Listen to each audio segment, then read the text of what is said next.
Figure যেরকম আমি সেরকম নিয়ে পানিতে নামবো। আমি সুইমিং পুলে নামবো, আমি কি সালোয়ার কামিজ বোরখা পরে সুইমিং পুলে নামবো? আমি তো বোরখা পরে সুইমিং পুলে নামবো না, তাই না? আমি সুইমিং ড্রেস পরে সুইমিং পুলে নামবো। আর আপনারা যারা সুইমিং পুলে গেছেন, যারা পশ সুইমিং পুলে গেছেন, তারা আপনারা জানেন যে সুইমিং পুলে নামার ড্রেস কোড আছে। সেই ড্রেস কোড, আমার সুইমিং পুলে নামার ড্রেস কোড ওটাই ছিল। আমি তো আমার নিজের শরীর নিয়ে লজ্জিত না। আমি লজ্জিত হব কখন? আমি লজ্জিত হব যদি আমি অপরাধমূলক কাজ করতাম। আমি লজ্জিত হব যদি আমি মাদক গ্রহণ করতাম। আমি লজ্জিত হব যদি আমি মানুষকে মারামারি করতাম।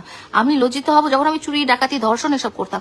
আমি লজ্জিত হব তখন যখন আমি একটা নারীর সংসার ভেঙে আমার সংসার করা বা পরকিয়া করা বা অবৈধ লিফট টুগেদার করতাম, তাহলে আমি লজ্জিত হতাম। আমি সুইমিং পুলে সুইমিং ড্রেস পরে নামবো, এটা নিয়ে তো লজ্জিত হওয়ার কিছু নাই। আমি সারা জীবন দুনিয়া ঘুরে বেড়াইছি, চড়ে বেড়াইছি। আমি সারা জীবন বিদেশে থাকছি, আমি সারা জীবন বাংলাদেশে থাকছি। আমার যখন ফিগার সুন্দর ছিল তখন আমি সুন্দর ফিগার ছিল। এখন আমার বয়সে তো সুন্দর ফিগার হওয়ার কোনো কারণ নাই। আর আমি যেটা বলেছি, আমি নট এ মডেল যে আমার একদম এরকম 18 ইঞ্চি কোমর নিব। আমি আমার যে শরীরের গঠন, সেটা নিয়ে তো আমি লজ্জিত হব না। কেন লজ্জিত হব? আমি আমার শরীর যেরকম সেরকম নিয়ে আমি সুইমিং ড্রেস পরে সুইমিং পুলে নামবো, এটাই স্বাভাবিক। এটা আমার সোসাইটিতে খুব স্বাভাবিক। আমি যেই সোসাইটিতে বিলং করি সেই সোসাইটিতে এটা খুবই স্বাভাবিক যে আমি সুইমিং পুলে, যেখানে ড্রেস কোড আছে, যেসব সুইমিং পুলে, পশ সুইমিং পুলে ড্রেস কোড আছে সুইমিং এ নামার, সেই সব সুইমিং পুলে আমি ভালো ড্রেস, মানে কি সুইমিং এর ড্রেস পরেই তো নামতে হবে আমাকে। আর আমি মোটা, আমার পেট মোটা, আমার শরীর এরকম থলথলে, তো সেই জন্য কি আমি কি সুইমিং এ নামবো না?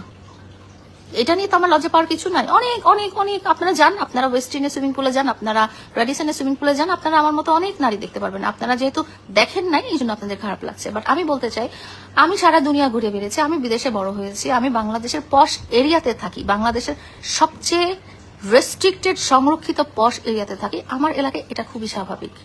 সুইমিং ড্রেস পরে সুইমিং এ নামা, পুলে নামা, এটা খুবই স্বাভাবিক। ওখানে কেউ লাইভ করেছে বলে আপনারা দেখতে পাচ্ছেন।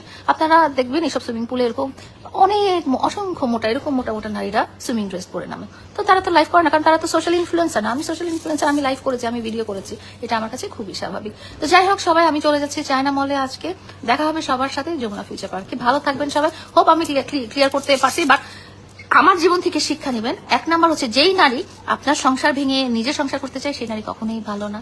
দ্বিতীয় কথা হচ্ছে, যেই পুরুষ আপনার সাথে বেইমানি করে, সে সবার সাথেই বেইমানি করবে, সে সবার সাথে একই কাজ করবে।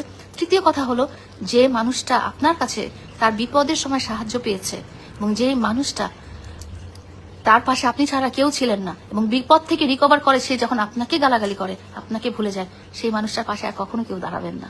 ভালো থাকবেন সবাই।